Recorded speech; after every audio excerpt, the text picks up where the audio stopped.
Vamos dar sequência ao Jornal da Manhã, atualizando informações do conflito Israel-Hamas no Oriente Médio. Uma notícia que, inclusive, acaba de chegar. O exército de Israel informou que seus aviões atingiram a Hamed Sian, que é apontado como responsável por manter cerca de 1.000 pessoas como reféns no hospital de Gaza e impedir, inclusive, o deslocamento do grupo para o sul da região, de acordo com uma nota oficial de Israel. E o membro do Hamas utilizou civis em Gaza como escudos humanos para fins terroristas, portanto, acusa Israel. Kobayashi, então, um comentário sobre esse assunto. Essa é a finalidade, na verdade, o objetivo de Israel, né? Eles executar, exterminar a liderança do Hamas e os seus combatentes. Há uma dificuldade muito grande porque a gente sabe que a maior parte das lideranças de cúpula do Hamas não estão no território da faixa de Gaza. Lá estão os combatentes e as lideranças de segundo escalão para baixo. A grande liderança, em especial, ficaria inclusive no Catar. Ou seja, há uma dificuldade, inclusive, de acessar essas lideranças, mas Israel tem feito o que dá para fazer, em especial no território da faixa de Gaza, que é o território de objeto nesse momento, de incursão terrestre, com os bombardeios que estão sendo feitos, até porque se você extermina uma liderança que está fora do território, naturalmente, no dia seguinte, já tem uma nova liderança, né?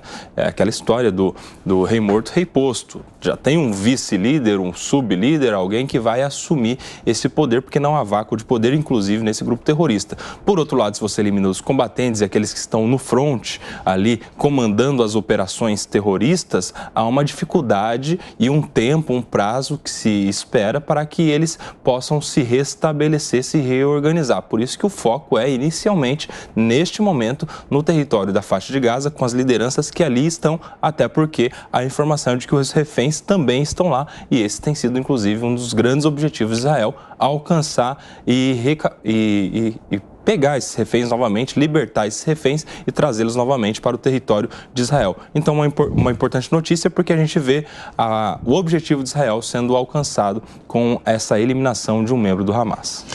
Inclusive, né, Kobayashi, Israel acusa o seguinte, que eles chegaram a mostrar mapas, né, de 3 hotéis internacionais, que inclusive a imprensa que está nessa região de Gaza, inclusive estaria se utilizando desses hotéis, e praticamente vizinho a uma base do Hamas. Eles afirmam que hospitais são usados no seu subsolo, inclusive para guardar armamentos e também combustível.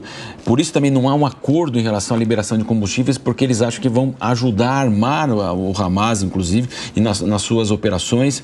A questão dos túneis subterrâneos também, se fala até de 500 quilômetros, uma altura que possa andar um homem de 2 metros, inclusive. Então, quer dizer, uma verdadeira engenharia, né? Quer dizer, se tivesse essa construção de metrô aqui em São Paulo, seria sensacional, né? Assim, então, toda essa questão envolve...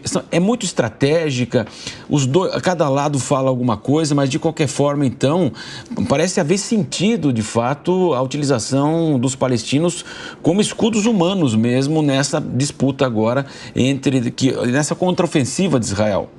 A maior prova, Matos, que existe combustível no território da faixa de Gaza é o fato de que o Hamas continua lançando seus foguetes no território de Israel. Todos os dias as sirenes em Israel tocam, e isso significa, cada sirene tocada, que um foguete está sendo enviado e que o sistema de defesa, o Dome de Ferro israelense, está sendo acionado para defender aquele território e aquele povo. Ou seja, há combustível. Só não há combustível para os civis, mas o Hamas utiliza e continua praticando seus atos terroristas. Se não fosse o sistema de defesa de Israel, nós teríamos um genocídio do povo israelense. Tem esse detalhe importante. Em relação aos túneis, muito interessante, como num território tão pequeno como é a faixa de Gaza, nós estamos falando de cerca de 40 quilômetros por 10, né? Ou seja, um território muito pequeno na proporção que a gente conhece, por exemplo, no nosso território brasileiro, que tem proporções continentais. Lá naquele pequeno território nós temos 500 quilômetros de túneis. Não daria nem para ter esses 500 quilômetros de túneis se eles fossem em apenas um nível. As informações são de que existem 3 níveis de túneis, ou seja, 3 subsolos, é o chamado metrô de Gaza. 500 quilômetros de túneis na faixa de Gaza correspondem a 5 vezes mais o metrô de São Paulo. Ou seja, há ali sim a utilização daquele território subterrâneo pela força terrorista, provavelmente ali estejam os reféns, e eles colocam as suas bases de comando exatamente debaixo, não só de hospitais, como você falou, Matos, mas também de escolas, para justamente dificultar a ação de Israel, para que qualquer ofensiva israelense possa resultar em efeitos colaterais, atingindo alguns prédios naturalmente de civis, que é o que eles colocam na frente, para isso gerar, claro, uma narrativa e ser utilizada na outra face da guerra, que é a guerra midiática, a guerra de marketing, a guerra de narrativas que vai sendo contada como se Israel fosse o vilão da história, o que de fato não é. Essa é a complexidade que envolve esse conflito entre um Estado constituído, que segue regras e que está sujeito às normas internacionais, e de outro lado um grupo terrorista que não liga nem para o seu povo, o povo palestino. Ô Koba, puxando a linha aí que você falou da falta de alimentos, né? Gaza vem enfrentando alimento, água, tudo, falta tudo para a população. E eu te pergunto, porque a gente conversou isso um pouquinho antes de começar o jornal, Israel pode responder aí por crimes de guerra? Aí é que está essa situação complicadíssima, né, Elisângela? Porque Israel, diferentemente do Hamas, é um Estado constituído, democrático e signatário, inclusive, de tratados internacionais que lhe impõem o respeito a regras de guerra, né? Então não pode atacar civis, não pode fazer uma punição coletiva e não pode muitas outras coisas que estão acusando Israel de se fazer. Mas a gente precisa, portanto, trazer o contexto desse conflito em específico, que é o seguinte: apesar de Israel estar sujeito a todas as normas internacionais, ele está reagindo a um ataque terrorista. Por isso é que a gente teve toda aquela celeuma no Conselho de Segurança da ONU, né? Que não se chegou a resolução nenhuma, justamente porque, em especial, os aliados de Israel, os Estados Unidos principalmente, faziam questão de que em qualquer resolução que fosse considerada naquele colegiado, se colocasse o direito de autodefesa de Israel, o que não constou e que empacou qualquer solução. Por outro lado, a gente teve ali os aliados do Irã, no caso, que tem interesse porque é acusado de financiar não só o Hamas, mas como o Hezbollah, que está atacando Israel na fronteira do norte com o Líbano, que diziam ali os membros do Conselho de Segurança, em especial a Rússia, de que não haveria de se colocar esse direito de autodefesa. E claro, nesse contexto a gente sabe os interesses de cada um, né? Porque a Rússia está atacando a Ucrânia e não quer que a Ucrânia também tenha direito de autodefesa. Os Estados Unidos foram atacados há alguns anos por ataques terroristas e, se isso acontecer de novo, eles querem direito de autodefesa. Então essa é a palavra-chave para ou complicar a situação de Israel nessa questão de respeito às normas internacionais ou explicar a reação de Israel diante dessas acusações também.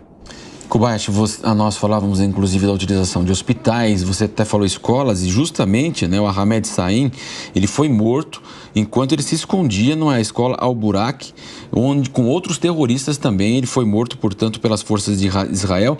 E a questão, sempre também se falou de extrapolar o limite ali de Israel, ali na faixa de Gaza, e inclusive também há pouco, caças de Israel, eles atacaram vários locais de infraestrutura, segundo Israel, terrorista do Hezbollah no Líbano. Então a gente observa que também há ataques fora ali justamente daquela faixa de Gaza em Israel. Kobayashi. A gente vê que o conflito ele se concentra em especial ao sul de Israel, na fronteira na fronteira com a faixa de Gaza, mas a gente tem também esse conflito acontecendo ali na fronteira com o Líbano, já contra outro grupo terrorista, que é o Hezbollah, que é, de certa forma, né, com alguns poréns, aliado também do Hamas. Não só isso, a gente também viu esse conflito em outros territórios, como, por exemplo, Matos, há algumas semanas, o ataque de Israel aos aeroportos no outro país vizinho ali, que servia de passagem para o armamento enviado pelo Irã também. A gente também teve notícia de ataques de Israel para a Síria, que já é um território até mais distante, mas também envolvendo esse escalonamento regional da guerra, que é o que a gente não quer. Porque se a gente tiver uma escalada da guerra para esses outros vizinhos de uma maneira mais intensa, isso pode começar a envolver outros países mais poderosos, em especial o Irã. Já no início da guerra, na primeira semana, a gente teve o envio pelos Estados Unidos da América de um grande porta-aviões, na verdade o maior do mundo, para ficar ali de prontidão e como uma mensagem para todos aqueles outros envolvidos. Não entrem, porque se vocês entrarem, os Estados Unidos estarão aqui para defender Israel. Na sequência, um segundo porta-aviões também foi enviado para o outro lado de Israel, passou para o Mar Vermelho, que é já entre Israel e o Irã, justamente para reforçar essa mensagem, para que os outros países não entrem nessa batalha, porque isso pode escalar e Israel vai ter defesa dos Estados Unidos. Então, é importante que isso não escale, porque se a gente tiver um envolvimento dos Estados Unidos e Irã nesse movimento, é claro que numa pior das hipóteses, né, sendo muito pessimista, isso vai escalar globalmente e é o que a gente definitivamente não quer. E toda essa questão, evidentemente, né, Kobayashi, nós já informamos aqui, né, inclusive com reportagens que fizemos e também entradas ao vivo, que os brasileiros permanecem ali, eles não conseguem atravessar. Havia uma expectativa ontem de 34 pessoas, não conseguem sair da fronteira ali com o Egito. Havia uma grande expectativa ontem, hoje inclusive já nós tivemos informações de que a fronteira voltou a ser fechada, então praticamente não há possibilidade entre hoje e amanhã, ficaria para segunda-feira. Então outra questão que envolve os brasileiros, como você disse, o avião já está esperando lá, muito próximo inclusive, mas não há um sinal verde para a passagem dos 34 brasileiros, e uma informação que já trouxemos aqui, atualizada inclusive, então não existe praticamente expectativa neste sábado mais, Kobayashi. Pois é, e a gente tem que aguardar se essa morte desse membro do Hamas não vai impactar nessa questão também, como uma espécie de retaliação do Hamas ao ataque de Israel que gerou a morte de um líder importante. Tomara que isso não seja levado em consideração para a decisão de se abrir ou não a passagem de Rafah, justamente porque a gente teve algo um pouco parecido nas primeiras ocasiões em que essa passagem foi fechada, quando a gente teve um ataque de Israel numa ambulância e que isso gerou, naquele momento, o fechamento da passagem. A gente espera que esse ataque de Israel, que eliminou o membro do Hamas, não seja considerado para a abertura da passagem de Rafah, porque isso poderia atrasar muito, em especial a situação dos brasileiros que lá aguardam, Marcelo.